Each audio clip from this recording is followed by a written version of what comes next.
Esande y'ubwegese yayitserwe Education Week naija kubaho mu kwezi kwa munana mwaka ogu kandi naija kuba mu mureko gw'ebwegese bitari bimwe na bimwe ubutiriho n'ebindi bintu ebirukorwa amashomero gatari gamwe na gamwe mureberezi bw'abakristu bwa Hoima Catholic Diocese.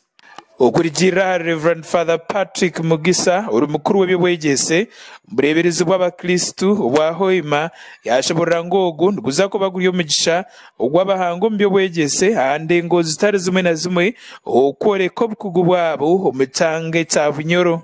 Event is an opportunity of community engagement and we expect from it a lot of impact in the education arena in the Bunyoro sub-region.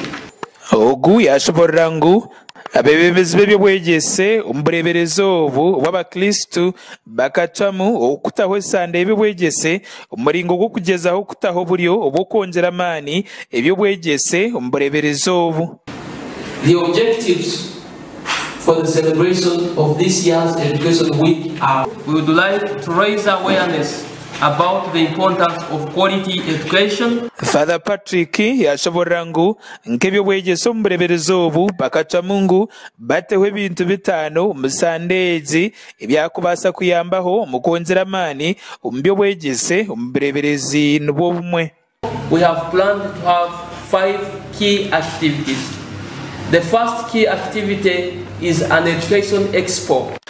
Tunuko kwehanangiriza abebembezi b'amashomero gatari gamwe na gamwe amwe nabikiri kukwataho okwejumbira mu nteekateeka okurebekanga ebigendererwa byayo byabasa kuhikirira. This conference of the private founders of schools will take place on August 8, 2024 and will be an opportunity for proprietors of private schools in our sub-region to network, engage with each other, share challenges and find a way forward. Sister Jacinta Kamhanji uri mukuru w'ishomero rya St Bernadette hamwe na Godwin Mumbere uri mukuru w'ebwegese mu ishomero rya Mandela SS kandi abakikirira abashomesa aborengo rwa secondary hamwe n'orengo rwa primary basimente katekezi ibagira ngo neija kwera mnonge ebwegese umucanga ecabunyoro. We as primary schools, we are mostly privileged because we shall benefit a lot. When we embrace education expos, it is going to help our learners a lot in as far as broadening their experience. Muringo ngogumwe ababagira ngo enteekateeka neija kweraho mu kongera amani mu ngenderwaho y'obwegese irukumanywa nka new curriculum iba kugira ngo neta amani akiri kumanywa nka practicals.